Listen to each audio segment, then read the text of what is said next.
नमस्कार, आप देख रहे हैं प्राइम न्यूज और मैं हूं आपके साथ आलोक शुक्ला। उत्तर प्रदेश में चुनाव की तारीखें करीब आने के साथ ही अब नए समीकरण बनकर तैयार हो चुके हैं। इस बीच अखिलेश यादव के साथ राज्यसभा से आम आदमी पार्टी के सांसद संजय सिंह की मुलाकात होती है। संजय सिंह इस मुलाकात को शिष्टाचार मुलाकात करार दे रहे हैं, लेकिन चुनाव की करीब आती तारीखें इस तरफ इशारा करती हैं कि यूपी में एक नया समीकरण देखने को मिल सकता है। हालांकि अखिलेश यादव ने साफ साफ कह दिया है कि समाजवादी पार्टी 2022 के चुनाव के लिए किसी बड़े दल के साथ नहीं जाने वाली है। लेकिन संजय सिंह के साथ अखिलेश यादव की अचानक हुई इस मुलाकात के बाद तमाम तरह के कयास भी लगाए जा रहे हैं। छोटी पार्टियों के साथ जाने के अखिलेश के बयान के बाद यूपी में अपना जनाधार तलाश रही आम आदमी पार्टी का अखिलेश से मिलना यह साफ संकेत देता है कि 2022 में यूपी में एक नई जोड़ी देखने को मिल सकती है। और क्या आम आदमी पार्टी इस बार साइकिल की सवारी करेगी? इसी सवाल के साथ आज अगले 1 घंटे की हम चर्चा करेंगे। तमाम सियासी समीकरणों का यहां पर मंथन किया जाएगा और जानेंगे कि 2022 में क्या ये नई जोड़ी किसी तरह की दावेदारी बना सकती है। सब कुछ समझने के लिए अगले 1 घंटे की हमारी आज चर्चा होने वाली है। लेकिन चर्चा की शुरुआत से पहले देखिए अखिलेश से मुलाकात के बाद संजय ने क्या कुछ कहा है। आपकी अखिलेश जी से कोई बातचीत आने वाले वक्त में सब एक कॉमन प्लेटफॉर्म पे आ सकते हैं? अभी तो आज तो सिर्फ शिष्टाचार की मुलाकात थी, इसीलिए आए थे। अखिलेश जी से हम लोग पहले भी मिलते रहे हैं और 1 तारीख को उनका जन्मदिन था, मैं उस दिन बाहर था, आज उनको विश करने के लिए यहाँ आया था। ये एक शिष्टाचार की मुलाकात थी, इसके और कोई मायने नहीं। तो यहां पर जिस तरह से संजय सिंह ने अचानक मुलाकात की है, उससे जो पहले के सियासी समीकरणों की तैयारी की बात हो रही थी, उससे साफ पता चल जाता है कि यहां पर छोटी पार्टियों को साथ में लेकर अखिलेश अपने कुनबे को बहुत ज्यादा मजबूत बनाने वाले हैं। यहां पर जो सबसे बात ध्यान देने वाली बात है, उसमें अखिलेश यादव से मुलाकात के बाद ये साफ हो चुका है कि दिल्ली का मॉडल और अखिलेश का मॉडल एक साथ जनता के बीच में जा सकता है, जिससे कि जनता को चुनने में आसानी हो सकती है। अखिलेश को जन्मदिन की मुबारकबाद देने के बहाने संजय सिंह ने मुलाकात की है। दोनों की मुलाकात के बाद कई तरह की अटकलें लगनी है प्रदेश की राजनीति में शुरू हो चुकी हैं। माना जा रहा है कि संजय और अखिलेश बीजेपी के खिलाफ एक साथ एक मंच पर आ सकते हैं। दोनों ही पहले से बीजेपी के मामले में मुखर रहे हैं, हमलावर रहे हैं। अखिलेश और संजय की मुलाकात के बाद कई तरह की बातें प्रदेश की राजनीति में हैं। दोनों पार्टियां चुनाव में साथ नजर आ सकती हैं। छोटे दलों के साथ गठबंधन की बात पहले ही अखिलेश कर चुके हैं और लगातार ये दोनों दल ही बीजेपी पर बहुत ही आक्रामक रहे हैं। कोरोना महामारी के दौर में भी लगातार प्रश्न खड़े किए और उन प्रश्नों के जवाब में सरकार को भी बहुत सारी तैयारियां करनी पड़ी थी, ये हम सब जानते हैं। अखिलेश यादव लगातार मुखर रहे हैं, साथ ही संजय सिंह भी तमाम छोटी छोटी परेशानियों को उठाते रहते हैं, तमाम प्रश्नों की मदद से ही सरकार को घेरने की कोशिश करते हैं। अब अगर ये साथ आ जाते हैं तो निश्चित रूप से ये सियासी समीकरण छोटा तो नहीं कहा जा सकता उत्तर प्रदेश के अंदर, क्योंकि एक तरफ अरविंद केजरीवाल का दिल्ली मॉडल है और एक तरफ अखिलेश यादव का खुद का मॉडल है, जो कि समाजवादियों का मॉडल है, जिससे वो प्रदेश को आगे ले जाना चाहते हैं। अगर ये दोनों मॉडल एक साथ मिश्रित हो जाते हैं, एक साथ मिल जाते हैं, तो जनता को बहुत सारी सहूलतें, बहुत सारी ऐसी चीजें ये दे पाएंगे अपने घोषणा पत्र में, जिससे कि जनता इनको आसानी से चुन सकती है। तो ये बड़ा संकट बीजेपी के लिए भी खड़ा होगा। साथ ही मायावती जिस तरह से ये बोल रहे हैं कि वो अकेले दम पर चुनाव लड़ेंगे, उनको भी ये सोचना पड़ेगा कि क्या चुनाव से पहले खुलकर किसी दल के साथ उनको होना पड़ेगा, क्योंकि अब ये जरूरत बनती जा रही है। अगर छोटे दल खुलकर अखिलेश यादव के साथ आ जाते हैं तो बड़ी पार्टियों को भी जरूरत है कि कुछ छोटे दलों को अपने साथ मिलाया जाए या 2 बड़ी पार्टियां प्रदेश में एक साथ चुनावी मैदान में उतरें, तभी इस तरह की रणनीति को फेल किया जा सकेगा। लेकिन अखिलेश यादव की तैयारी बहुत अच्छे से लगातार चल रही है और बीजेपी ने भी संगठन के स्तर पर हो या अपनी योजनाओं को जनता तक पहुंचाने के स्तर की बात हो, पन्ना लेवल प्रमुख तक की बात हो, हर तरह से बीजेपी भी लगातार तैयारी कर रही है। तो दोनों पार्टियों ने तैयारी पर कोई कोर कसर छोड़ी नहीं है। इसीलिए 2022 का चुनाव बहुत ही अहम हो जाता है, बहुत ही रोमांचक पूरा मुकाबला होने वाला है। जितना भी समीकरण आप उत्तर प्रदेश की राजनीति में देखेंगे, शायद ही आपको किसी राज्य के चुनाव में इस तरह का समीकरण देखने को मिलेगा, क्योंकि जातीय समीकरण खुलेआम इस्तेमाल होता है, ध्रुवीकरण खुलेआम होता है। यहां पर धर्मनिरपेक्षता की बात तो होती है, लेकिन उसके साथ साथ जो धार्मिक दृष्टिकोण है वो भी चुनावी पार्टियों में दिखाई देता है। तो उत्तर प्रदेश की राजनीति का रंग बहुत ही स्पष्ट रहा है, बहुत ही व्यापक रहा है और मुकाबला जो यहां पर होता है वो निश्चित रूप से जो कहा जाता है कि यहां से ही सत्ता की चाबी ढूंढी जा सकती है, वो बात बिल्कुल सही है। बहुत सारे ऐसे सांसद हैं जो उत्तर प्रदेश से ही चुन के जाते हैं, यहां से ही विधान परिषद मजबूत होती है, साथ ही जो राज्यसभा है उसको भी मजबूती देने वाले राज्यों में उत्तर प्रदेश का नाम सबसे ऊपर आता है। तो उत्तर प्रदेश का जब 2022 का चुनाव होगा तो निश्चित रूप से 2024 का लिटमस टेस्ट भी कहा जा सकता है। जिस पार्टी पर जनता विश्वास करेगी उसी पार्टी पर आगे चल के भरोसा यहां पर जनता दिखाएगी।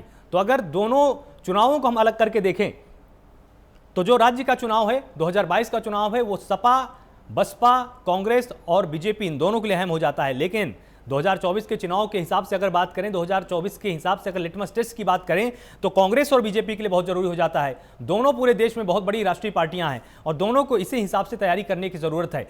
अब यहां पर जिस तरह से संजय सिंह मुलाकात करते हैं, शिष्टाचार भेंट बोलते हैं, लेकिन अंदर खाने में क्या चल रहा है वो तमाम राजनीतिक गुरु अभी से भांप रहे हैं। वो जानते हैं कि कहीं ऐसा ना हो कि दिल्ली का मॉडल और समाजवादी मॉडल एक साथ हो जाए। कि अरविंद केजरीवाल जिस तरह से जनता को सहूलियतें देना चाहते हैं और अखिलेश यादव युवाओं को लेकर जिस तरह से सोचते हैं, किसानों को लेकर सोचते हैं, अगर ये दोनों मॉडल आपस में मिक्स हो जाते हैं तो निश्चित रूप से एक बहुत ही अच्छा घोषणा पत्र जनता के बीच में जाएगा और इससे कांग्रेस को, बसपा को, बीजेपी को, तीनों बड़ी पार्टियों को बड़ी दिक्कतें पैदा हो सकती हैं। तो ये सियासी समीकरण छोटा नहीं, इसलिए आज हम इस पर 1 घंटे की चर्चा करेंगे और इसमें समझने की हम कोशिश करेंगे कि आखिर पार्टियों की तैयारी क्या है। आपको बताएं कि आम आदमी पार्टी और समाजवादी पार्टी एक हो सकते हैं और अखिलेश पहले स्पष्ट कर चुके हैं कि वो गठबंधन छोटी पार्टियों के साथ ही करेंगे। इसलिए बहुत जरूरी हो जाता है कि इसमें पूरी तरह से ये हो, या तो संजय सिंह खुलकर समाजवादी पार्टी के साथ आ जाएं ताकि जनता भी अपना मन बनाए, या फिर जो भी स्थिति है, चाहे वो सीटों के बंटवारे को लेकर हो, चाहे चुनाव में साथ जाने को लेकर हो, चाहे वोट शेयर को लेकर हो, इसकी भी स्थिति अभी से स्पष्ट हो जानी चाहिए। क्योंकि बहुत कम समय बचा है, जनता को भी अब समझने की जरूरत है। वो भी जानना चाहती है जनता स्पष्ट रूप से कि किसका कौन चेहरा है। अगर संजय सिंह के साथ अखिलेश यादव आते हैं तो मुख्यमंत्री के स्तर पर क्या बातचीत रहेगी, या डिप्टी सीएम के पद पर ही आम आदमी पार्टी को संतोष करना पड़ सकता है। ये तमाम सवाल अब उठने लगे हैं प्रदेश की राजनीति में कि अगर संजय सिंह हाथ मिलाते हैं या अरविंद केजरीवाल का मॉडल समाजवादी मॉडल के साथ मिक्स होता है तो इसमें दोनों पार्टियों के बीच में जो सीटों का बंटवारा होगा, पदों का बंटवारा होगा, वो किस लेवल पर जाने वाला है। सबसे बड़ी दिक्कत यहां पर समाजवादी पार्टी को इसी बात पर आने वाली है। जरूरत है कि वो जीत जाएंगे चुनाव, इस बात की पूरी संभावना है, सत्ता में बहुत अच्छे से वापसी कर सकते हैं। लेकिन अगर बहुत सारे क्षेत्रीय दल एक साथ एक छत के नीचे आ जाएंगे तो सीटों का बंटवारा कैसे होगा, पदों का बंटवारा कैसे होगा। अगर बहुत सारे कैबिनेट मंत्री के प्रस्तावक सामने आते हैं तब अखिलेश कैसे चीजों को संभालेंगे, ये भी आज हम सवाल यहां पर जरूर पूछेंगे समाजवादी पार्टी के प्रवक्ता से और समझने की यहां पर कोशिश करेंगे कि आखिर इतना ज्यादा अगर अपडेट लगातार सामने आ रहा है तो तैयारी किस स्तर की है। क्योंकि समाजवादी पार्टी ने वाकई में बहुत ही एक तरह से किलेबंदी कर रखी है। वो चाहते हैं कि 2022 में कोई भी ऐसी चूक हमसे ना होने पाए जिसके चलते सत्ता रह जाए हाथों से आती हुई। विपक्ष में है अभी और विपक्ष से सत्ता पक्ष में बैठने के लिए पूरी तरह से तैयारी यहां पर समाजवादी पार्टी ने की है। तो पूरी तरह से यह समझना बहुत जरूरी हो जाता है आज समाजवादी पार्टी से, क्योंकि एक जो प्रबल दावेदार है इस वक्त उत्तर प्रदेश में वो अखिलेश यादव हैं। अखिलेश यादव बहुत समय से सरकार के खिलाफ भी बोलते आए, सरकार की जो कमियां आई उस पर मुखर रूप से बोलते आए हैं, जो भी समाधान हो सकते थे उनको भी सुझाया और सरकार को जहां जहां पर चीजों को ठीक करने की जरूरत है उस पर भी मुखर रहे। वैक्सीन को लेकर भले ही बीच में विवाद हुआ, लेकिन उसमें बाद में उन्होंने फिर चीज़ों को संभाला भी, जनता के बीच में खुद गए, ये बात बोली कि नहीं वैक्सीन अब सभी को लगवानी चाहिए। जो सपा के संरक्षक है मुलायम सिंह यादव जी, उन्होंने भी जाकर वैक्सीन लगवाई और उसके बाद अखिलेश ने फिर खुद ही अपील की कि सभी को वैक्सीन लगवानी चाहिए। तो चीज़ों को समय रहते भांपते हैं, समय रहते उन चीज़ों को समाजवादी पार्टी ने ठीक किया और इसी के हिसाब से देखिए बीजेपी ने भी अपनी तैयारी शुरू कर दी है। अब ज़्यादा अखिलेश यादव की खिलाफत से ज्यादा फोकस इस बात पर है बीजेपी का कि अपने संगठन की चीजों को ठीक किया जाए, संगठन के अंदर जिस तरह की समस्याएं हैं उनको दूर कर लिया जाए समय रहते। हमारे साथ तमाम मेहमान इस पूरी चर्चा में जुड़ने के लिए बिल्कुल तैयार हैं। आपको एक बार पहले मैं उनसे यहां पर रूबरू करा देता हूं। हमारे साथ महामेधा नागर प्रवक्ता बीजेपी होंगी थोड़ी देर में, आपका बहुत बहुत स्वागत है। पुष्पेंद्र श्रीवास्तव होंगे प्रवक्ता आम आदमी पार्टी हैं, साथ ही हमारे साथ विपिन शर्मा राजनीतिक विश्लेषक के तौर पर, और हमारे साथ अनुराग भदौरिया प्रवक्ता समाजवादी पार्टी हैं। आपका बहुत बहुत स्वागत है अनुराग जी। सबसे पहला सवाल आपसे ही है कि लगातार जिस तरह से क्षेत्रीय दलों की बात अखिलेश जी ने की थी, बहुत अच्छी रणनीति है और इस रणनीति के चलते वो इस बार पूरे विश्वास में हैं कि विपक्ष से सत्ता पक्ष में जाएंगे। संजय ने मुलाकात की है, इसके बाद आपको क्या लगता है युद्ध के मैदान में क्या कुछ बदल सकता है? देखिए, उत्तर प्रदेश के अंदर में समाजवादी पार्टी समाज के विकास, समाज के विकास, महिला सुरक्षा, रोजगार, महंगाई को लेके, किसानों के सम्मान को लेके और उत्तर प्रदेश में जिस तरह से शराब माफिया, भू माफिया और भ्रष्टाचार बढ़ा है, इसके खिलाफ चुनाव में होगी और जनता के साथ खड़ी दिखाई देगी। क्योंकि समाजवादी पार्टी जनता की ज्यादा चिंता करती है, उसको जनता से ज्यादा लगाव है। समाजवादी पार्टी हमेशा जनता के भले के लिए सोचती है, इसलिए आप जब भी देखेंगे कि समाजवादी पार्टी ने हमेशा विकास की राजनीति की है और हम जब सत्ता में थे 2012 से 17 तक, आज भी हम एक सांस में अपना काम गिनाते हैं। भारतीय जनता पार्टी से काम गिनाने को बोलते हैं तो उनके पास काम 3 ही होते हैं। जैसे भारतीय जनता पार्टी से आप पूछोगे तो Samajwadi party, Akhilesh Yadav, cycle, Saifai, cycle, Akhilesh Yadav, Netaji, इसके आगे वो नहीं बढ़ पाते। उनसे जनता की बात करोगे, कोविड काल में आपने क्या किया, यहाँ पे लोगों की मौतें होते रही, ऑक्सीजन की कमी थी, बेड की कमी थी, हॉस्पिटल की व्यवस्थाएं नहीं थी, वेंटिलेटर नहीं था, एम्बुलेंस की व्यवस्थाएं नहीं थी, यहाँ पे लोगों के अंतिम संस्कार करने के लिए लकड़ियों की व्यवस्थाएं नहीं थी, अंतिम संस्कार के लिए जगह नहीं थी, तो लोगों को नदी में अपनी लाश से बहानी पड़ी। और जिस तरह से नदी में लाशें तैरती नजर आई और नदी के किनारे लाशों को जानवर नोचते नजर आए, तो आप अंदाजा लगा सकते हो कि भारतीय जनता पार्टी सरकार की व्यवस्थाएं क्या थी। इस तरह की अव्यवस्था कभी भी देखने को उत्तर प्रदेश के अंदर में नहीं मिली कि कोविड काल में लोगों की मौतें हो गई और ऑक्सीजन पाने के लिए लोग पीपल के पेड़ के नीचे बैठे दिखाई देने लगे। उनको लगा कि पीपल के पेड़ के नीचे शायद ऑक्सीजन मिल जाएगी, उनको लगा, बच्चियों को लगा कि मेरी माँ की जान बच जाएगी तो अपने मुंह से ऑक्सीजन दे रहे थे, पत्नी को लगा मेरी पति की जान बच जाएगी तो अपने मुंह से ऑक्सीजन दे रही थी, लेकिन वो अपनी जान नहीं बचा पाई क्योंकि उत्तर प्रदेश के अंदर में इन्होंने जो फैसले लिए थे उत्तर प्रदेश की सरकार ने, उसका नतीजा ये हुआ कि कोरोना गांव-गांव तक पहुंच गया और गांव-गांव में लोगों की मौतें हुई। अब ये मौतों का जिम्मेदार कौन है? इन मौतों का जिम्मेदार तो उत्तर प्रदेश की सरकार है। कोरोना काल में आप पंचायती चुनाव करा रहे थे और यहाँ पे बड़ी बड़ी मीटिंगें चल रही थी, आखिर जरूरत क्या थी पंचायती चुनाव की? उसके बाद भी आप हारे, कोई बात नहीं, लेकिन जनता ने अपनी जिंदगी हार गए। इससे ज्यादा चिंता की बात नहीं हो सकती कि भारतीय जनता पार्टी ने उत्तर प्रदेश को 4.5 सालों में सिर्फ और सिर्फ झूठ, जुमला और महंगाई दी है। आज क्या हालत है महंगाई की? डीजल, पेट्रोल की कीमत देख लीजिए, सरसों की कीमत, सरसों तेल की कीमत 200 पार हो गया। सोचिए आप, यहाँ पे डबल ट्रिपल सेंचुरी पे हमारे जो रोजमर्रा की वस्तुएं हैं वो सेंचुरी मार रही है, डबल सेंचुरी मार रही है। तो सोचो आम आदमी कैसे जिएगा? रोजगार है नहीं, रोजगार का उन्होंने वादा किया था, रोजगार कहाँ है? आप जब सरकार बनती थी कहता हम 70 लाख लोगों को रोजगार देंगे, 10 विश्व स्तरीय यूनिवर्सिटी बनाएंगे, यहाँ एम्स बनाएंगे, 10 एम्स बनाएंगे। कहाँ है 10 एम्स? कहाँ है 10 विश्व स्तरीय यूनिवर्सिटी? कहाँ है इनका रोड इन्होंने बनाया था? हर चीज को गड्ढे मुक्त कर देंगे। 6 महीने में गड्ढे मुक्त करने जा रहे थे। लखनऊ में कैमरा घुमा के देख लो तो लखनऊ यहाँ की रोड है, गड्ढे में रोड है, पता ही नहीं चलता कि इन्होंने क्या किया है। सिर्फ जुमलेबाजी की है और सिर्फ मार्केट और मीडिया मैनेजमेंट करना जानते हैं, कैसे परसेप्शन क्रिएट किया जाए। जैसे अभी जिला पंचायत अध्यक्षों का चुनाव में देख लीजिए, जिला पंचायत सदस्य आप हार गए हो। जिला पंचायत सदस्य जनता चुनती है, जनता ने आपको हरा दिया, लेकिन एसपी डीएम के तांडव से, सरकारी मशीनरी का दुरुपयोग से, किस तरह से आप देखिए आप कब्जा करने में लगे हैं, किसी तरह जीत के हमें परसेप्शन बनाना है, फिर सारा दिन आप लोग को मटेरियल दे देंगे, चलाओ सारा दिन चलाओ, चिल्लाओ कि देखिए सेमीफाइनल जीत गई बीजेपी, सेमीफाइनल जीत गई। अरे भैया जनता ने तो हरा दिया था जब सदस्य का चुनाव हुआ था।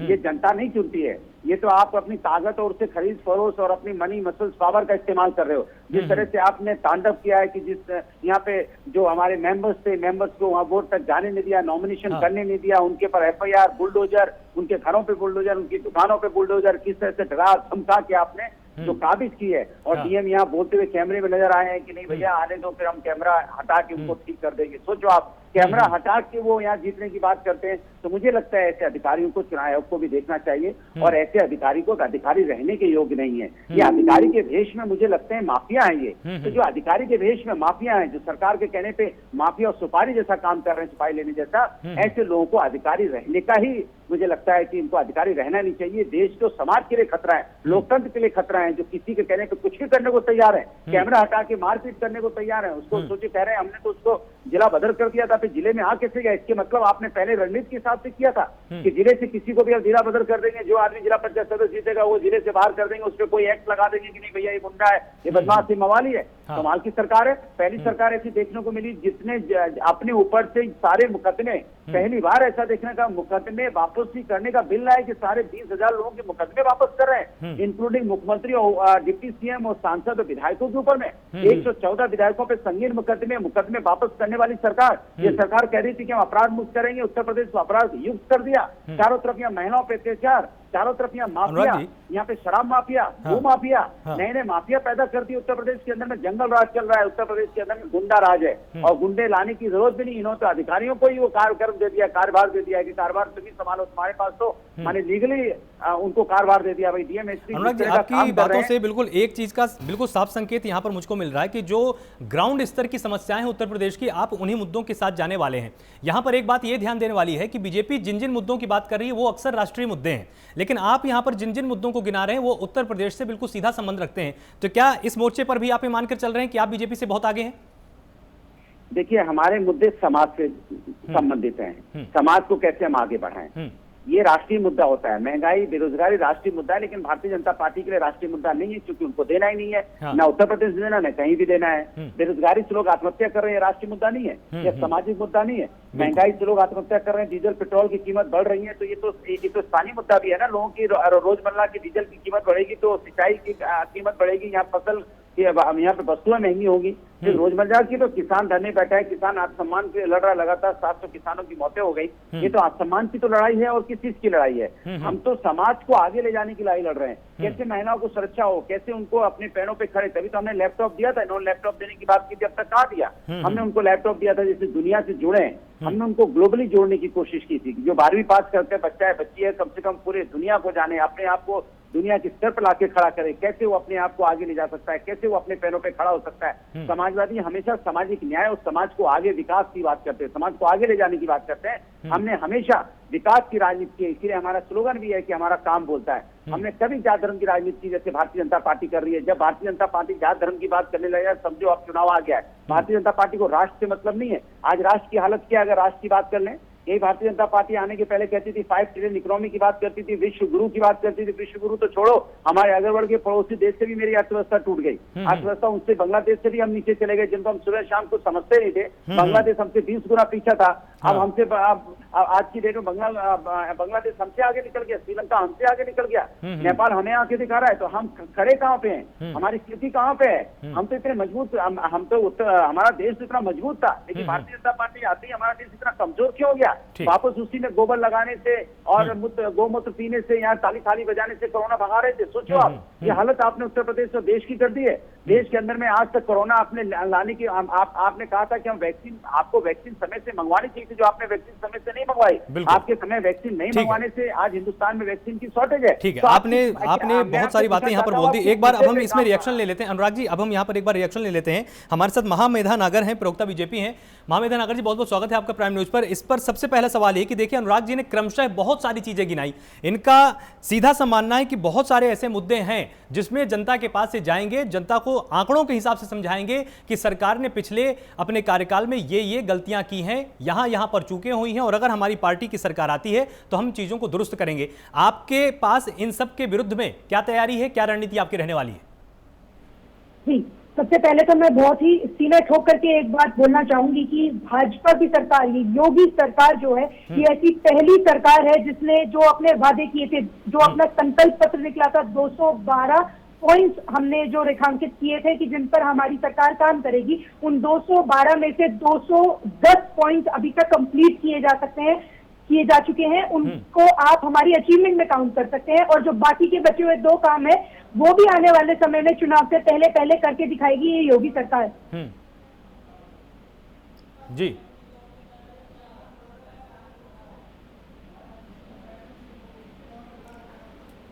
आवाज आपकी अभी हमारे पास नहीं आ रही है। इसके बाद में थोड़ी देर बाद आपके पास आता हूं। विपिन शर्मा जी हमारे साथ जुड़े हुए। विपिन शर्मा जी, जिस तरह से संजय सिंह ने मुलाकात की है, इसके बाद से क्या ये माना जाए कि अखिलेश यादव ने जिस तरह की रणनीति बनाई है, उसमें अगर दिल्ली का मॉडल समाजवादी मॉडल के साथ मिक्स हो जाता है तो निश्चित रूप से एक बहुत ही मजबूत विपक्ष यहां पर तैयार हो जाएगा?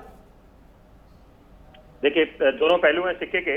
यहाँ पर समझना पड़ेगा कि चुनाव जब आते हैं तो हर कोई राजनीतिक दल अपनी रणनीति बनाता है, क्योंकि अगर रणनीति नहीं बनाएंगे तो आप चुनाव में कामयाब नहीं हो पाएंगे। और उसी के तहत ये काम भी शुरू हो चुका है। बैठकों का दौर भी अभी आपको देखने को मिलेगा, और कयासों का बाजार भी और गर्म होगा, क्योंकि हम तो अटकलें लगा सकते हैं, अनुमान लगा सकते हैं कि इस बैठक के पीछे क्या है। भले ही संजय सिंह उसको बोले कि शिष्टाचार की एक बैठक थी, लेकिन मैं यहाँ पर, क्योंकि अभी अनुराग जी को सुन रहा था, बड़े सम्मानित प्रवक्ता है, बड़े वरिष्ठ प्रवक्ता है, तो मैं यहाँ पर कुछ बातें बोलना चाहूंगा। सर्वप्रथम देखिए, उन्होंने धारणा की बात करी।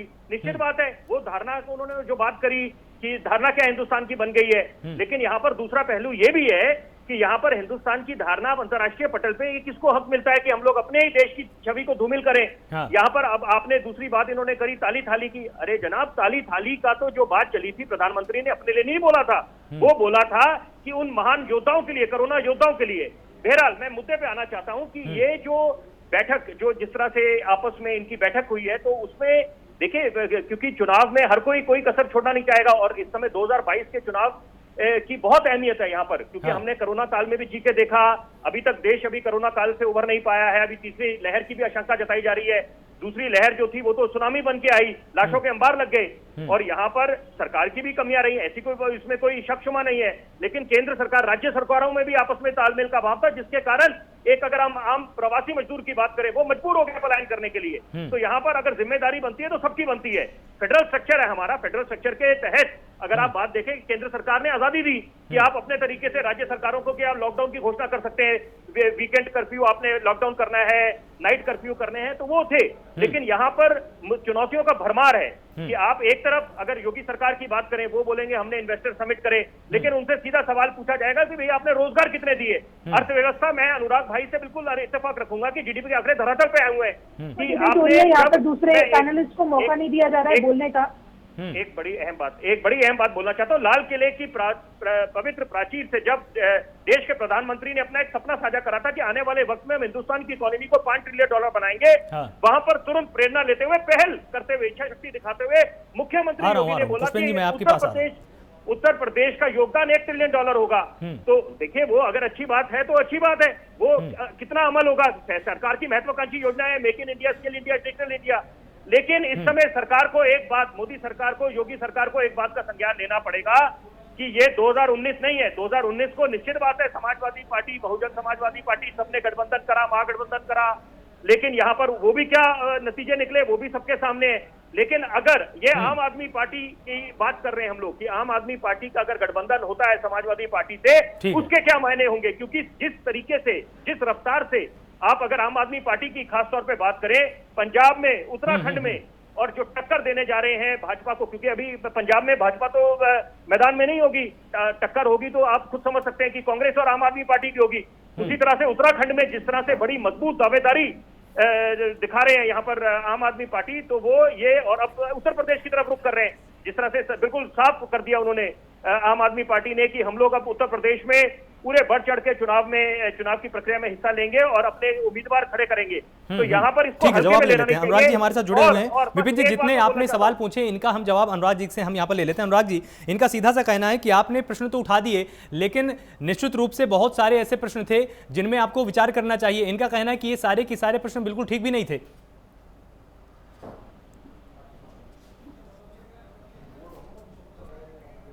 अनुराग जी से अभी हमारा संपर्क यहाँ पर कट गया। महामैदान अगर जी आप बीच में कुछ कह रही थी, आप अपनी बात यहाँ पर पूरी कर सकती हैं। जी पहले तो पुष्पेंद्र जी, फिर मैं आपके पास आ रहा हूं। नहीं जी, हम पहले वीडियो में थोड़ा सा लेट ज्वाइन करें हैं, तो मैं जानना चाहती हूँ जो अभी व्यक्ति पहले मुझसे पहले बोल रहे थे, मैं उनका परिचय एक बार ही जानना चाहूंगी। विपिन शर्मा जी थे ये। हाँ जी, और उसके पहले अनुराग भदौरिया जी बोल रहे थे। अच्छा जी, तो अभी जनाब ने पूछा कि रोजगार के लिए योगी सरकार ने क्या क्या किया, तो मैं बताना चाहूंगी कि मुख्यमंत्री द्वारा युवा स्वरोजगार योजना, साथ में एक जनपद एक उत्पाद योजना, टूल किट वितरण योजना, विश्वकर्मा श्रम सम्मान योजना और ऐसी कई सारी अन्य योजनाओं के तहत 1,80,469 नए रोजगार दिए गए।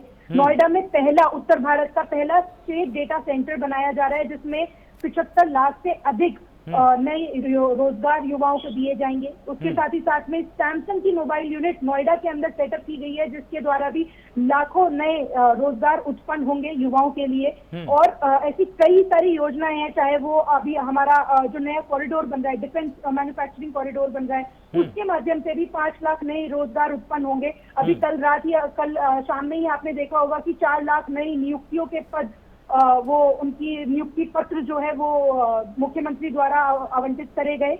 और ऐसी कई सारी योजनाएं हैं जिनके तहत आज की डेट में युवाओं को रोजगार देने का काम हमारी सरकार निरंतर रूप से कर रही है। ठीक है, पुष्पेंद्र जी हमारे साथ यहाँ पर जुड़े हुए हैं, प्रवक्ता आम आदमी पार्टी। पुष्पेंद्र जी, जिस तरह से संजय सिंह ने मुलाकात की अखिलेश यादव से, इसके बाद इसके क्या सियासी मायने निकाले जाएं, अगर ये आप सबसे पहले बता देंगे, उसके बाद हम फिर अनुमानों पर बात करेंगे। जी बिल्कुल। देखिए, मीडिया का काम है जब दो बड़े नेता मिलते हैं तो उसमें अपना उस मुलाकात का मजमून तलाशने की आदत होती है मीडिया की। तो साधारण सी मुलाकात थी। आदरणीय संजय सिंह जी बड़े नेता हैं, माननीय अखिलेश यादव जी बड़े नेता हैं और अच्छे मित्र हैं और एक दूसरे से मिलते रहते हैं। ये कोई पहली मुलाकात नहीं थी, इससे पहले भी वो मिलते रहे हैं। तो इसमें कोई ऐसी बात नहीं है, एक औपचारिक शिष्टाचार मुलाकात थी। खुद उन्होंने बताया वहां से निकलने के बाद, आप सबको, मीडिया को उन्होंने सूचित किया कि भाई हमारी कोई वैसी बात नहीं थी, एक शिष्टाचार मुलाकात थी। उनका जन्मदिन था अखिलेश जी का, और उस समय वो चूंकि लखनऊ में मौजूद नहीं थे आदरणीय संजय सिंह जी, तो उन्होंने उनको मिल करके जन्मदिन की बधाई दी। और अब जानते हैं आप, जब दो राजनीतिक लोग मिलते हैं तो जाहिर सी बात है, वर्तमान कोई चुनावी हालात है तो उस पर भी चर्चा होती है। तो उन्होंने भी इस बात का जिक्र किया था आपके साथ कि जो पंचायत चुनाव में जिस तरह से भारतीय जनता पार्टी की योगी सरकार धन बल बाहुबल का नंगा नाच खेल रही है, तो लाजमी है कि उस पर चर्चा हुई होगी। तो इससे ज्यादा और कोई बड़ी बात नहीं है। और जिन अटकलों की बात आप कर रहे हैं या जो कयास मीडिया लगा रहा है, वो दूर की कौड़ी है और अभी उसमें बहुत समय है। मतलब आप ये बिल्कुल साफ तौर पे बोल रहे हैं कि आप समाजवादी पार्टी के साथ नहीं जाएंगे, अकेले दम पर ही आप चुनाव लड़ेंगे? नहीं, मैंने ऐसा बिल्कुल नहीं कहा। मैंने कहा ना कि ये अभी एक दूर की कौड़ी है। अभी उसमें हमारे जो राष्ट्रीय नेतृत्व है, हमारा माननीय संयोजक, हमारे राष्ट्रीय संयोजक माननीय मुख्यमंत्री अरविंद केजरीवाल जी, और हमारे इस उत्तर प्रदेश के प्रभारी पार्टी के माननीय राज्यसभा सांसद श्री संजय सिंह जी, ये बड़े नेता हैं। ये बैठ करके इस पे मिल बात करके बात करेंगे, बैठेंगे, और उसमें जो निर्णय होगा पार्टी का, उसमें देखिए आम आदमी पार्टी बहुत खुले दिल से राजनीति करती है, साफ सुथरी और ईमानदारी की राजनीति। और राजनीति में कभी मानसिकता को संकुचित होना भी, रखना भी नहीं चाहिए। तो कभी क्या बात बनती है, आगे क्या बात होती है, क्या निर्णय होता है, वो जरूर हम मीडिया से साझा करेंगे। लेकिन अभी मुझे लगता है कि अभी उसमें काफी समय है। पर ये जरूर है कि हमने किसी को मना नहीं किया, हमने अभी किसी को हाँ नहीं किया। ये अभी लंबे दौर में है, अभी इसके बारे में बाद में बात हो पाएगी। बिल्कुल। तो अगर यहाँ पर विचारधारा की बात की जाए तो देखिए, आपका जिस तरह का दिल्ली मॉडल रहा है उसके हिसाब से ही आप उत्तर प्रदेश में उतरना चाहते हैं। आपको क्या लगता है कि अगर विचारधाराओं की बात की जाए तो किस पार्टी की विचारधारा आपके विकास के मॉडल के साथ मेल खाती है, या आपको लगता है कि नहीं, हमारी विचारधारा सबसे अलग है और हम अकेले ही विकास के रास्ते पर उत्तर प्रदेश को लेकर जाएंगे? बिल्कुल, आज की डेट में हमारा जो अपनी पार्टी का संगठन निर्माण है वो सर्वोपरि है, हम उसमें लगे हैं। आप सबको विदित है कि 8 जुलाई से 8 अगस्त के बीच में हम सदस्यता अभियान चला रहे हैं पूरे उत्तर प्रदेश में, और लगभग 1 करोड़ सदस्य बनाने के लक्ष्य को लेकर के हम निकले हैं, और इस तरह से हम संगठन को मजबूत कर रहे हैं। जहां तक रह गई बात कि हमारी विचारधारा, हमारी राजनीति, तो सभी जानते हैं, ये सर्वविदित है, पूरा हिंदुस्तान जानता है कि अरविंद केजरीवाल जी का और आम आदमी पार्टी का सीधा साफ सुथरा मॉडल है। बच्चों को अच्छी शिक्षा मिले, परिवार को स्वास्थ्य अच्छा मिले, उसके लिए अस्पताल अच्छे हों, लोगों को जो मूलभूत सुविधाएं हैं, बिजली पानी जैसी चीजें हैं, वो पर्याप्त मात्रा में मिले और रियायती मूल्य पर मिले, और जितना संभव हो, जहां तक संभव हो सके, जैसे हमने दिल्ली में बिजली मुफ्त दे रहे हैं, हम पानी मुफ्त दे रहे हैं, तो इस तरह से जो भी संभावना उत्तर प्रदेश में बनेगी, हम इसी को लेकर के आगे बढ़ेंगे। हम वहां अच्छे स्कूल बनाएंगे, हम वहां अच्छे हॉस्पिटल बनाएंगे, हम सुनिश्चित करेंगे कि वहां महिलाओं की जो बसों में यात्रा करती हुई महिलाएं, उनको फ्री यात्रा मिले। इस तरह से तमाम जो हमारे काम हैं, जिसपे दिल्ली ने हमको, दिल्ली की जनता ने हमको 1 बार नहीं, 2 बार नहीं, 3 बार बहुत जबरदस्त बहुमत दिया और हमारी सरकार बनाई, और हम उनके सपनों को पूरा करने में लगे हुए हैं। दिल्ली की जनता का जिस तरह से हमें समर्थन और सहयोग मिला है, उसी तरह से, उसी सहयोग की आशा को लेकर के हम उत्तर प्रदेश में पूरी ताकत से अपने संगठन निर्माण को लेकर के काम कर रहे हैं। माननीय सभाजीत सिंह जो हमारे प्रदेश अध्यक्ष हैं, उनके नेतृत्व में और माननीय संजय सिंह जी के मार्गदर्शन में हम इसी लक्ष्य को लेकर के आगे बढ़ रहे हैं। और मुझे आशा है कि हम 2022 के चुनाव में भारतीय जनता पार्टी की जो नकारा सरकार है, जो हर क्षेत्र में असफल रही है, जो न बेरोजगारों को रोजगार दे पाई, जो न महिलाओं को सुरक्षा दे पाई, यहाँ तक कि इन्होंने एक विशेष जाति की सरकार बना करके उत्तर प्रदेश में उसका शासन करना शुरू कर दिया है। ये सब चीजों से हम जनता को मुक्ति दिलाएंगे और उत्तर प्रदेश में निश्चित ही आम आदमी। लगातार आम आदमी पार्टी का भी अब ये आरोप है कि आपकी सरकार प्रदेश में नाकारा साबित रही है, कोई विशेष काम नहीं किया गया है, बाहर से आई हुई पार्टी है, और जब ये इस तरह की बातें लेकर जनता के बीच में जाएंगे, अखिलेश पहले से बोल रहे हैं, मायावती पहले से बोल रहे हैं कि वो आपके साथ नहीं आने वाली, तो आपको नहीं लगता है आपको भी उन सियासी दलों को ढूंढने की जरूरत है जो आप पर भरोसा करते हो? जी, सबसे पहले तो मैं बहुत सारे पॉइंट्स थे अभी जो बोल रहे थे आम आदमी पार्टी के प्रवक्ता, उन्होंने बोला वो कि वो दिल्ली विकास मॉडल जो है वो यूपी के अंदर लेके आएंगे। पहली बात, और उन्होंने बोला कि किस तरीके से उनके प्रभारी जो है माननीय संजय सिंह जी, वो यूपी के अंदर काम कर रहे हैं और वो दुखी है कि किस तरीके से जो भाजपा है वो जातीय राजनीति करती है और इस तरह की चीजों में इन्वॉल्व होती है। पहली बात तो संजय सिंह को यूपी में लाना ही अपने आप में साफ साफ संदेश देता है कि क्यों उनको यूपी में लेके आया गया है। एक जाति विशेष को ही साधने के लिए उनको वहां का प्रभारी बनाया गया है, पहली चीज। दूसरी बात, हमको फर्क नहीं पड़ता है कि कौन सी पार्टी किसके साथ में कैसा गठबंधन करती है, क्यों? क्योंकि जब शेर मैदान में होता है तब इस तरीके के भेड़िया आपस में झुंड बना करके जरूर उसको घेरने के लिए आते हैं और ऐसे भेड़ियों से हम लोग डरने की बिल्कुल। हाँ नहीं रुकिए सर, मैंने आपको इंटरप्ट नहीं किया था। आप प्लीज सर, मैं आप पहले सुन लीजिए, आप अपना पक्ष रखिएगा, आप अपना पक्ष रखिएगा। आप इस तरह के शब्द इस्तेमाल मत करिए। सच कड़वा होता है, सच कड़वा होता है, मैं मान सकती हूँ, पर आप थोड़ी देर आप संयम रखिए। आपत्ति होने वाली है। देखिए अगर आगे मैं इस तरह के शब्द सर इस्तेमाल आप करूं इसका तो मत कीजिए आपत्ति प्लीज। होगी। आप डेवलपमेंट का मॉडल भेड़िया नहीं है, राजनीतिक दल भेड़िया नहीं होते। और मैं आपको एक और चीज बोलती हूँ कि आज जो ये मुलाकात हुई है संजय जी की और अखिलेश जी की, तो मैं बोलना चाहूंगी कि ये आज कोई शिष्टाचार भेंट नहीं है, चोर मौसेरे भाई मिले हैं। जिस तरीके से आम आदमी पार्टी ने दिल्ली को नौचा है, मोहल्ला क्लिनिक मेरे घर के पास में 6 साल से मैं देख रही हूँ।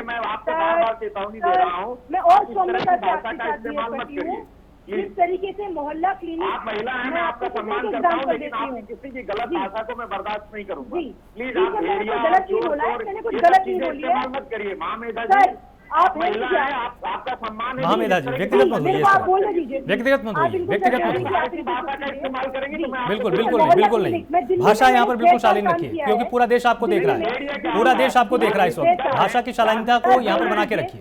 समाजवादी पार्टी है, बसपा है, ये मुहावरा है, ये कहावतें हैं, ये मुहावरा है, ये कहावतें हैं, ये मुहावरा है, ये कहावतें हैं। सर प्लीज ताल्लुकात रखिए। आप इस तरह की भाषा इस्तेमाल नहीं कर सकती राजनीतिक दलों मोहल्ला क्लिनिक में 6 साल दिल्ली में खुद रही हूँ, 6 साल मैंने वहाँ पर विद्यार्थी परिषद की कार्यकर्ता के रूप में काम किया है। मैं बता सकती हूँ, मेरे खुद के घर के पास में मैंने मोहल्ला क्लिनिक को 6 साल से धूल खाते हुए देखा है। और आपको अगर अभी भी अगर कोई शक हो तो आप अभी कैमरा लेकर के पहुंचिए वहाँ पर, मैं आपको लाइव फुटेज वहाँ पर दिखाती हूँ कि वो मोहल्ला क्लिनिक कब से बंद है और उससे कितने ऐसे कई सारे दिल्ली के अलग अलग स्कूल के अंदर जहाँ पर जर्जर हालत है, जो उनके मोहल्ला क्लिनिक है वहाँ पे डॉक्टर नहीं बैठता, उनको तबेले के रूप में बना दिया गया है। आप बात करें विकास मॉडल की, आप बात करें कि आप कहाँ की बात कर रही हैं आप? कहाँ पर है कि ऐसा कौन सा मोहल्ला क्लिनिक है जहाँ पर कि वो है तबेला बन चुका है? वो कहाँ की बात कर रही हैं? आप दिल्ली में, आप गूगल कीजिए। मैं आज राजनीति से क्या दे दूंगी अगर मैं इस बात को झूठ बोल रही हूँ। वहाँ पर घोड़े बंधे हुए, आप गूगल कीजिए, क्योंकि आपको जानकारी नहीं है मोहल्ला क्लिनिक के बारे में। सर आप प्लीज गूगल करके देखिए, मैं आपको ओपन चैलेंज दे रही हूँ, मैं आपको ओपन चैलेंज दे रही हूँ कि आप जाकर देखिए मोहल्ला क्लिनिक में मैंने खुद उसके ऊपर लाइव चलाया है। जनता पार्टी के सांसद मैं आपको ओपन चैलेंज दे रही हूँ सर, आप अभी गूगल करके देखिए। एंकर मॉडल से भी मेरी रिक्वेस्ट है, आप प्लीज अभी डिबेट के दौरान में आप लाइव करिए। नहीं गूगल के सहारे भारतीय जनता पार्टी के प्रवक्ता ग्राउंड रिपोर्ट है सर, मैं दिल्ली रही हूँ 6 साल, मैंने जाकर के भारतीय जनता पार्टी के प्रवक्ता गूगल झूठ बोल सकता है, मैं मेरी आंखें झूठ नहीं यूनिवर्सिटी बोलेंगी के सहारे ही रहते हैं। अभी आपसे पूछा गया था कि रोजगार बताइए, तो आप लिख करके लाई थी। अरे अगर रोजगार दिया होता तो आप करके नहीं बता रही होती कि कितने रोजगार दिए हैं।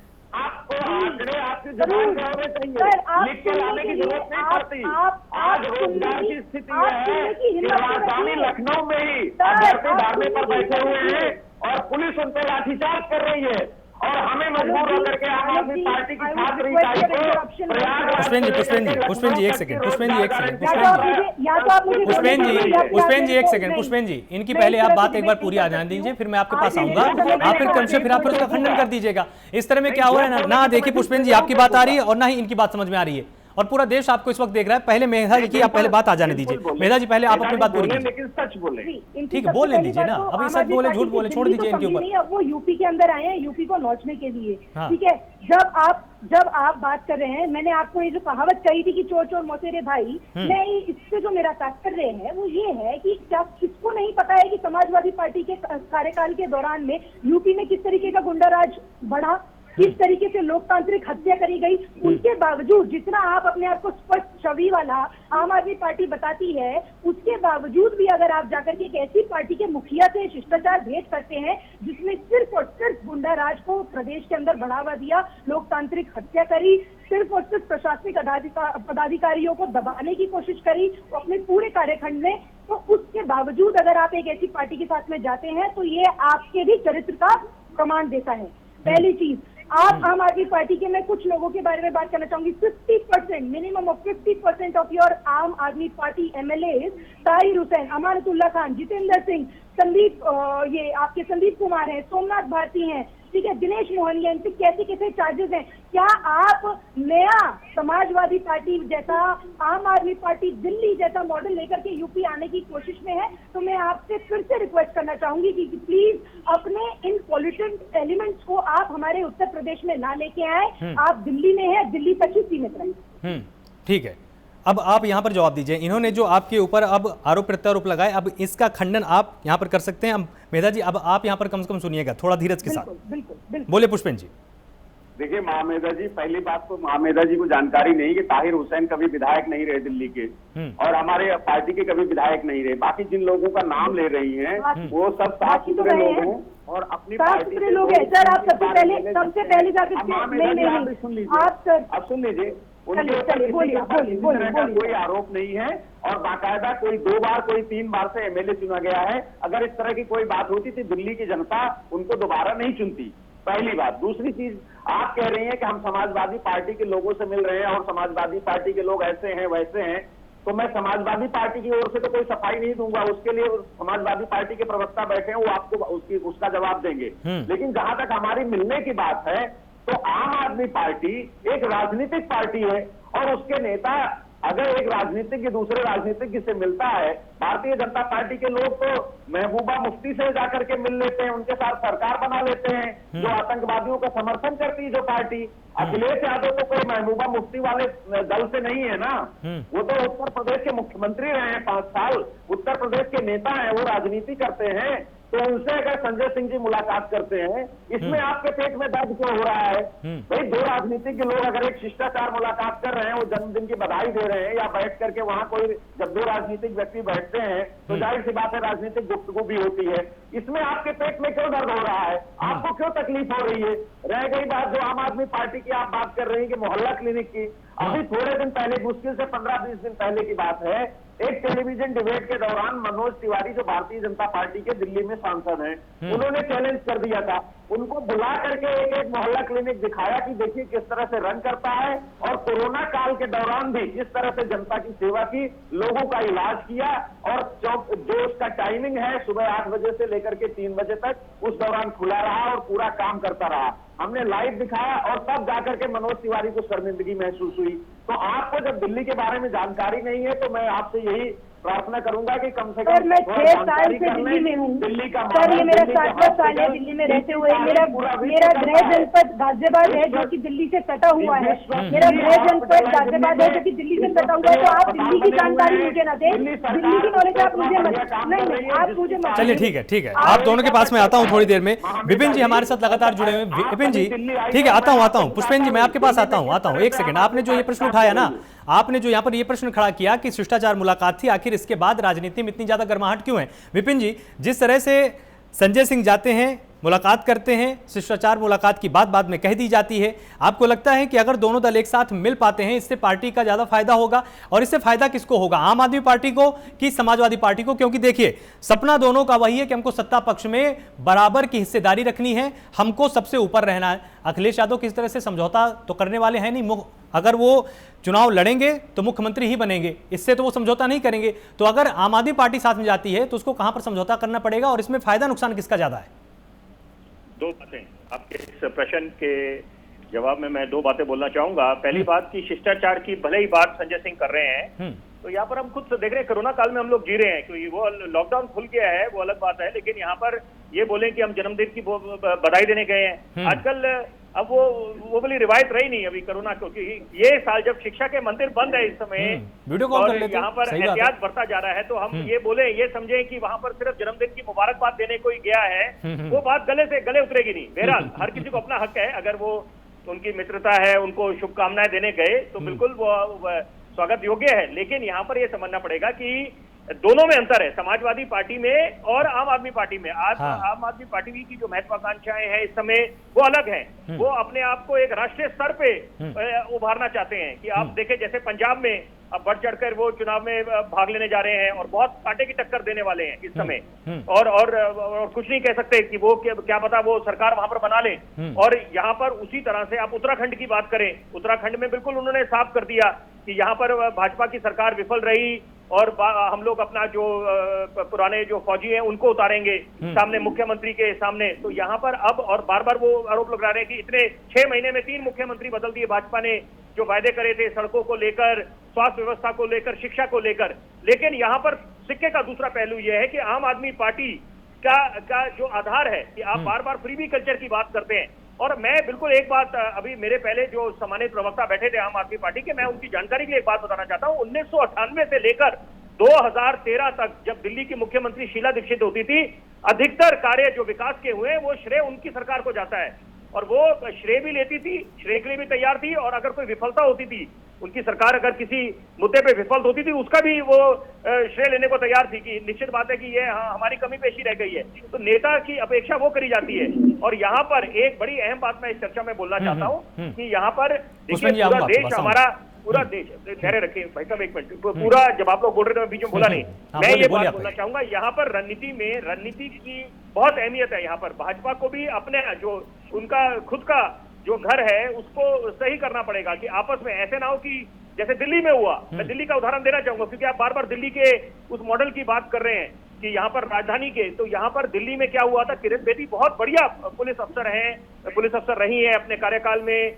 और उसके बाद एडमिनिस्ट्रेटर बहुत बढ़िया, उन्होंने एलजी जुडिशरी में बहुत बढ़िया काम करे। लेकिन यहाँ पर ये समझना पड़ेगा, उनको आपने जो पहले जो वरिष्ठ नेता थे भाजपा के, डॉक्टर हर्षवर्धन की बात करें, जगदीश मुखी की बात करें, उनको नजरअंदाज करके आपने किरण बेदी को मुख्यमंत्री का उम्मीदवार घोषित कर दिया।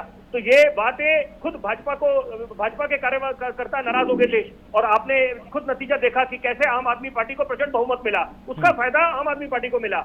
उसी तरीके से अभी जो अटकलें लगाई जा रही थी कि योगी और मुख्यमंत्री योगी और प्रधानमंत्री मोदी में आपस में सब कुछ ठीक नहीं है और कई बातों की नाराजगी है, तो वो उनको अपने घर को ठीक करना पड़ेगा अगर वो 2022 में दोबारा जो सत्ता पे काबिज होना चाहते हैं। और सबसे बड़ी बात है कि यहाँ पर बहन मायावती की अगर बात करें तो उन्होंने बिल्कुल, अगर गुपकार अलायंस के नेताओं के साथ जो प्रधानमंत्री की बैठक हुई तो ऐसे तो उसके भी मायने निकाल सकते हैं। उन्होंने उस बात का स्वागत करा है और तारीफ करी कि हाँ ये बहुत अच्छी पहल करी है, इच्छा शक्ति दिखाई है सरकार ने कि उनके साथ बात करी है। क्योंकि अगर इसको नया कश्मीर बनता है तो उसमें पूरे देशवासियों को फख्र महसूस होगा कि धरती का स्वाद कहलाने वाला कश्मीर, अगर उसमें विकास होता है, लोगों का भी आगे लोग बढ़ पाते हैं। तो इतने सालों से वहां पर विकास नहीं हो पाया, पर्यटन नहीं, वहां पर पर्यटक जा नहीं पाए।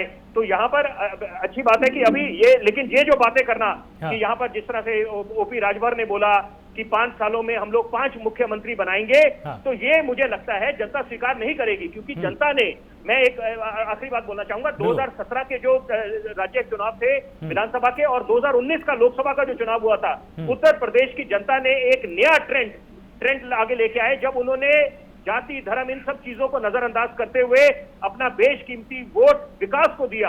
विकास को ही तवज्जो मिलेगी, ये समझ आ जाना चाहिए सब राजनीतिक दलों को और राजनेताओं को कि यहाँ पर अब विकास को ही तवज्जो मिलेगी। और वो दौर निकल गया जब बुनियादी मुद्दे विधानसभा के राज्य चुनावों में हुआ करते थे, सड़क बिजली पानी, अब राष्ट्रीय स्तर के भी मुद्दे उठाते हैं और कोई मुद्दा छोड़ना नहीं चाहेगा। केंद्र सरकार अपनी उपलब्धियां गिनाना चाहेंगे कि हमने क्या करे, इन्वेस्टर समिट हुए हैं यहाँ पर, और ये मेक इन इंडिया का दौर है।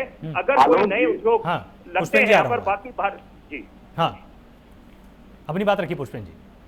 जी आलोक जी, देखिए उत्तर प्रदेश में जिस तरह से अराजकता का माहौल है, महिलाएं सुरक्षित नहीं है, इनके भ्रष्टाचार का आलम यह है कि आपको याद होगा भी पिछले दिनों बिजली विभाग का एक मामूली सा अधिकारी 54 लाख की रिश्वत लेता है और वो गलती से क्या करता है, उसका कैशियर सरकारी खजाने में जमा करा देता है, तब उसका भंडाफोड़ होता है। इनके मंत्री हैं सतीश द्विवेदी जी, उनका आप देख लीजिए किस तरह से गरीब लोगों का हक मार के उन्होंने अपने छोटे भाई को प्रोफेसर बनवा दिया अपने रुतबे का इस्तेमाल करके, कितनी जमीनें हड़प ली, वो तो भूमाफिया हो रहे हैं। उसके अलावा मैं आपको बताता हूँ, बांदा कृषि विश्वविद्यालय में पिछले समय में अभी थोड़े दिन पहले 15 प्रोफेसर की नियुक्तियां हुई थी। वहां पे किस तरह से एक ही जाति के 11 लोगों की नियुक्तियां कर दी। तो इस तरह से दलितों पिछड़ों की भी विरोधी है भाजपा। दूसरी बात, जिस तरह से राम मंदिर के नाम पर हमेशा राजनीति करते रहे, अब राम मंदिर सुप्रीम कोर्ट ने रास्ता साफ कर दिया, राम मंदिर बन रहा है। अब लूट मार करने वहां पहुंच गए अयोध्या में, वहां की जमीनें 2-2 लाख रुपए में, 20-20 लाख रुपए में खरीद रहे हैं, 2.5 करोड़ रुपए में बेच रहे हैं, 2 करोड़ की जमीन 18.5 करोड़ में बेच रहे हैं। और जब रंगे हाथ पकड़े जा रहे हैं, आम आदमी पार्टी उसका भंडाफोड़ कर रही है। संजय सिंह जी उसको लगातार मीडिया में लेकर के आ रहे हैं, उसके लिए जांच करने की मांग कर रहे हैं। तो ना प्रधानमंत्री जी उसकी जांच का आदेश दे रहे हैं, ना माननीय मुख्यमंत्री जी उसकी जांच का आदेश दे रहे हैं, ना कोई उस पर कार्रवाई हो रही है। आखिरकार थक हार करके संजय सिंह जी ने 28 जून को अयोध्या में जाकर के कोतवाली में तहरीर दी कि इन बाकायदा इन 9 अभियुक्तों के खिलाफ मुकदमा दर्ज कराया जाए। उसमें भारतीय जनता पार्टी के मेयर हैं अयोध्या के ऋषिकेश उपाध्याय जी और उनका पूरा कुंबा, उनका भांजा इसमें शामिल है। ये ट्रस्ट के साथ जो नजूल की जमीन है, जो सरकारी मतलब फ्री की जमीनें हैं, उसको 20-20 करोड़ 18.5 करोड़ में बेच करके धुआंधार भ्रष्टाचार कर रहे हैं। और ऐसे भ्रष्टाचारियों को उत्तर प्रदेश की जनता 2022 में, चलिए ठीक है, आपने फिर जिनसे मुलाकात की समाजवादी पार्टी बोलना चाहूंगा, सिर्फ 15 सेकंड छोटी टिप्पणी कीजिए विपिन जी, क्योंकि हमारे पास विनय जी भी हैं जुड़े हुए, उनके पास भी जाना है। अदा कर रही है। ठीक है पुष्पेन जी, जी बोलिए विपिन जी, बोलिए छोटी टिप्पणी। मैं ये बोलना चाहूंगा, 9 नवंबर 2019 को एक नए हिंदुस्तान की नींव रखी गई थी जब माननीय सर्वोच्च न्यायालय ने ऐतिहासिक राम मंदिर पे फैसला दिया था। वहां पर हम लोग हमें ये समझ आ गया कि मंदिर मस्जिद से ऊपर उठ के हमने विकास को तवज्जो देनी है हम लोग। और ये बात समझनी पड़ेगी कि जनता की अपेक्षा विकास की है, वो जनता किसी के बहकावे में या छलावे में नहीं आने वाली।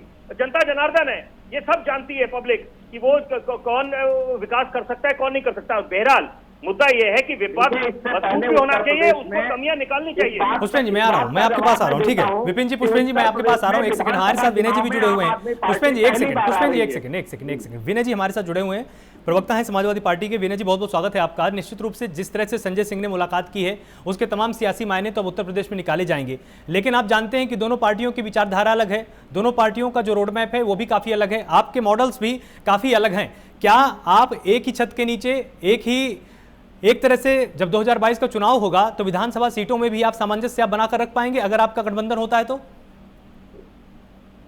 देखिए अभी इतनी लंबी प्रयास लगाना अभी हमारे ख्याल से उचित नहीं है, लेकिन मुलाकात हुआ है। माननीय जी का राष्ट्रीय अध्यक्ष जी का जन्मदिन था, इसमें उन्होंने मुलाकात किया है। तो रही बात आम आदमी पार्टी का, दिल्ली में चुनाव हुआ था तब भी हम लोगों ने मदद किया था। ऐसा नहीं है कि हमारी उनकी मुलाकात नहीं हो सकती है और ऐसा संभव नहीं है, बिल्कुल हो सकती है। और रही बात उत्तर प्रदेश में जिस तरीके का इस समय माहौल है, क्या इस क्रांति आने वाली है, जन क्रांति, इसका उसमें जो भी शरीक होना चाहता है हम सबका स्वागत करते हैं। माननीय राष्ट्रीय अध्यक्ष जी ने कहा है कि जनता के साथ खिलवाड़ उत्तर प्रदेश के मुख्यमंत्री ने किया है माननीय योगी आदित्यनाथ जी महाराज के शासन काल में, तो जनता क्रांति कर रही है। एक जो जन आंदोलन पनप रहा उत्तर प्रदेश में, भागीदार बनता है, उसका स्वागत करते हैं, इसमें बुराई क्या है।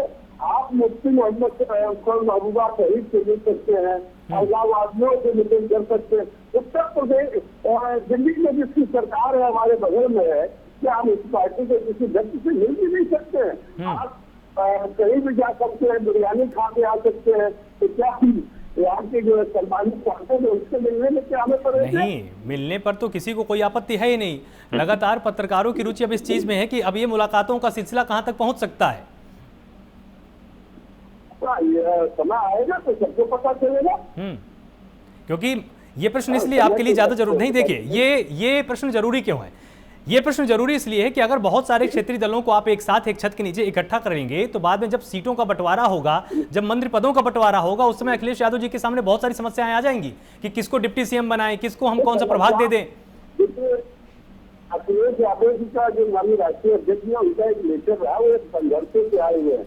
जब वो कन्नौज से पहला चुनाव लड़े थे तो जनेश्वर मिश्रा जी ने उनको जबरदस्ती कहा था कि आप चुनाव लड़िए। जनेश्वर मिश्रा जी के कहने पर, वो उनके राजनीतिक गुरु रहे हैं, उनके कहने पर चुनाव लड़े। और उसके बाद 2012 में जब उन्होंने साइकिल यात्रा की थी और अपने दम पर अपने संघर्षों से उन्होंने सरकार बनाई थी, माननीय अखिलेश यादव जी के लिए ऐसी चुनौतियां कोई बहुत बड़ी चुनौती नहीं है। इस उत्तर प्रदेश में बिजली के आकार बन चुकी, इस उत्तर प्रदेश में 326 छोटे पावर स्टेशन, 27 बड़े पावर स्टेशन निर्मित करके आज उत्तर प्रदेश में बिजली की अधिकता माननीय राष्ट्रीय अध्यक्ष हमारे अखिलेश यादव। कई तरह की चुनौतियों का विकास की चुनौतियां जो उत्तर प्रदेश में थी, तमाम विकास कैसे खड़ा करके माननीय राष्ट्रीय अध्यक्ष जी ने दिखाया था कि उत्तर प्रदेश में विकास कैसे हो सकता है और उत्तर प्रदेश के लोग खुशहाल कैसे हो सकते हैं। आज उसी चीज के चौटियां तक तो चुरा के ले गए थे आपके माननीय अखिलेश जी। सकता है तो उसमें कोई दिक्कत नहीं है। हमारे राष्ट्रीय अध्यक्ष जी इन चुनौतियों से सामना करना जानते हैं। महामेधा जी, आप बीच में कुछ बोल नहीं थी, लेकिन उस मुद्दे को आप मत छेड़िए यहाँ पर, क्योंकि वो मुद्दा अभी हाँ ठीक है। पुष्पेंद्र जी मैं आ रहा हूँ, मैं यहाँ पर आपके पास आता हूँ। महामेधा जी, जिस तरह से तैयारी अखिलेश यादव कर रहे हैं, आपको नहीं लगता है कि अभी बिल्कुल सही समय आ चुका है कि आप भी, जो भी आपके अलायंस है, जो भी आपके घटक दल हैं, अब आप उनका भी नाम लेना यहाँ पर शुरू कर दें, ताकि वो लोग भी आश्वस्त हो जाएं कि चलिए बीजेपी हमको पूछ रही है, बीजेपी के पास हमारे लिए कुछ ना कुछ रोड मैप है। भाजपा के दरवाजे हमेशा खुले हुए हैं। जो भी रीजनल पार्टीज हैं उनके साथ में, जो भी आकर के हमारे साथ में गठबंधन करना चाहती हैं, जो पार्टिसिपेट करना चाहती हैं इन अपकमिंग इलेक्शंस में, उनके लिए हमारे दिल और हमारे दरवाजे दोनों खुले हुए हैं। जो हमारे दिल और हमारे दरवाजे हैं दोनों के दोनों सभी रीजनल पार्टीज के लिए खुले हुए हैं। और ये समय के साथ में उसको देखते हुए, समय को देखते हुए, समीकरणों को देखते हुए जो भी अलायंसेस होंगे वो समय के साथ में तय होंगे। ठीक। दूसरा, आम आदमी पार्टी के लिए मैं एक और चीज बोलना चाहूंगी कि किस तरीके से उत्तर प्रदेश और मैं एक और चीज बोलना चाहूंगी कि दिल्ली में एक बड़ा ही विवादित बयान माननीय मुख्यमंत्री ये आपके अरविंद केजरीवाल जी ने दिया था। और उन्होंने ये बोला था कि आ जाते हैं मुफ्त इलाज कराने यूपी बिहार वाले पूर्वांचली। तो मैं ये प्रश्न हमारे जो को पैनलिस्ट हैं आम आदमी पार्टी से, मैं उनसे पूछना चाहूंगी क्या इसी तरह से आप, जिस तरह से आपके सीएम ने डिसरिगार्ड किया था यूपी की जनता को, पूर्वांचली वोटर्स को, क्या उनको एक हाँ ठीक है, छोटा सा उत्तर दीजिएगा पुष्पेंद्र जी। नहीं, बिल्कुल मैं आपको बताता हूँ, ये बिल्कुल स्टेटमेंट गलत है। ऐसा उन्होंने कुछ नहीं कहा था। सिर्फ अस्पतालों में इलाज को लेकर के बात हुई थी, तो उन्होंने कहा था कि भाई दिल्ली वालों का पहले हम प्राथमिकता देंगे और उसके बाद बाहर के लोगों को भी इलाज देंगे। इसमें यूपी बिहार और ये अनावश्यक बातें भारतीय जनता पार्टी प्रॉपर बयान है सर। जाहिर सी बात है कि दिल्ली के अस्पताल है तो दिल्ली वालों का उस पर हक है, ये कहना कोई बुरी बात नहीं। मैं एक बात बोलना चाहूंगा। अभी महामेधा जी एक बात कह रही थी आलोक जी, मैं उसका संक्षिप्त जवाब दे देता हूँ। छोटा ये कह रही है कि आम आदमी पार्टी राजनीति कर रही है, जातिगत राजनीति। अब जातिगत राजनीति कहाँ कर रहे हैं हम? अगर संजय सिंह जी ये मुद्दा उठाते हैं कि उत्तर प्रदेश में ब्राह्मणों का अत्याचार हो रहा है, तो वो कोई गलत बात थोड़ी कह रहे हैं। आलोक जी, मैं आपको थोड़ा सा 5 सेकंड लूंगा। मैं उदाहरण के तौर पे महामेधा जी को जानकारी के लिए भी बता देना चाहता हूँ।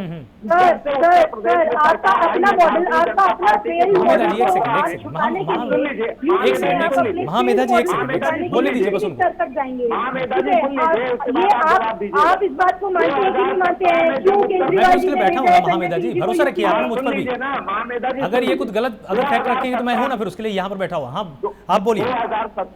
2017 में जब से भारतीय जनता पार्टी की सरकार उत्तर प्रदेश में आई है योगी जी के नाते की नेतृत्व में, तब से आप देखिए सरकार बनते ही सबसे पहले जून 2017 में ऊंचाहार में, बिल्कुल लखनऊ से सटा हुआ रायबरेली का ऊंचाहार से, तो वहां 5 ब्राह्मण जिंदा जलाए गए हैं जून 2017 में। उसके बाद जून 2020 में आपको याद होगा कि छोटा सा उत्तर, छोटा सा, हमारे पास समय बहुत कम है, बहुत कम समय बचा है। बात बोलना चाहूंगा। छोटा सा उत्तर दीजिए ना।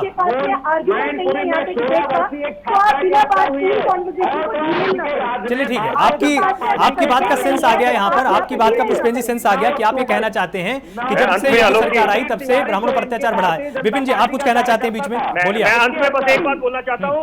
रोटेशनल सीएम, रोटेशनल सीएम मतलब 2.5 साल किसी का सीएम एक स्थिति मान के चलिए कि आम आदमी पार्टी और समाजवादी पार्टी की सरकार बन जाती है और घटक दलों के साथ, तो ये कहना कि वो रोटेशनल सीएम बनेंगे 2.5 साल, वो वाला फॉर्मूला कामयाब नहीं है हिंदुस्तान की राजनीति में, पहली बात। दूसरी बात मैं ये बोलना चाहता हूं कि ये आत्ममंथन करने का आवश्यकता है सब लोगों को कि यहाँ पर जनता की उम्मीदों पे कौन खरा उतरेगा कि और क्या जो वायदे करे जाते हैं वो कितने पूरे होते हैं यहाँ पर। और वो भी देखिए, आप उस बात को नजरअंदाज नहीं कर सकते, टीके को लेके भी राजनीति हुई थी हमारे हिंदुस्तान में। पहले टीके का इंतजार था, जब महान वैज्ञानिकों ने टीके का इजाद किया उसके बाद उसमें भी वो कि हम टीका नहीं लगवाएंगे। तो ये भी बातें सब जनता मद्देनजर रखेगी जब चुनावी मैदान में वो जाएंगे। तो ठीक, आप सभी मेहमानों का बहुत बहुत शुक्रिया हमसे यहाँ पर जुड़ने के लिए। हाँ पुष्पेंद्र जी, बिल्कुल छोटा सा उत्तर दीजिएगा। हाँ 5 सेकंड मैं कह रहा हूँ कि आदित्यनाथ सरकार कितनी संवेदनहीन है इसका अंदाजा लगाइए कि जो अमर दुबे का एनकाउंटर हुआ था उसकी नवविवाहिता नाबालिग थी खुशी दुबे, पिछले 10 महीने से 4 महिलाएं वो जेल में। मुझे लगता है चलिए ठीक है, इस मुद्दे पर एक दिन हम जरूर बहस करेंगे कि आखिर जाति समीकरणों के हिसाब से अत्याचार उत्तर प्रदेश में हुआ या नहीं हुआ। एक दिन हम इस पे ब्रीफली एक दिन डिबेट जरूर करेंगे। आप सभी मेहमानों का बहुत बहुत शुक्रिया हमारे साथ यहां पर जुड़ने के लिए। तो जिस तरह से आम आदमी पार्टी में पूरी तरह से एक जिम्मेदार व्यक्ति के तौर पर संजय सिंह जाने जाते हैं, संजय सिंह के कंधों पर उत्तर प्रदेश की जिम्मेदारी है। अखिलेश यादव के पास जाते हैं, मुलाकात करते हैं और बाहर निकलकर बोलते हैं कि महज शिष्टाचार मुलाकात थी। लेकिन उसके बाद से पूरे उत्तर प्रदेश में अब सियासी अटकलें तेज हो गई हैं। हर कोई बोल रहा है कि क्या एक क्षेत्रीय दल के तौर पर ही सही अखिलेश के साथ आम आदमी पार्टी जा सकती है क्या। और इसके बाद 2022 में समीकरण जरूर प्रभावित होंगे, क्योंकि आम आदमी पार्टी को भी हल्की पार्टी के तौर पर जिसने लिया, जिस प्रदेश में लिया, वहां पर आम आदमी पार्टी उभर कर बहुत ही ताकतवर पार्टी के रूप में सामने आई है। तो बीजेपी को, कांग्रेस को और बसपा को भी अब तैयारी करने की जरूरत है। इन्हीं तमाम समीकरणों के हिसाब से तैयारी करें और आप भी लगातार जुड़े रहिए प्राइम न्यूज के साथ। उत्तर प्रदेश की राजनीति का हर एक रंग आपको यहां पर देखने को जरूर मिलेगा। नमस्कार।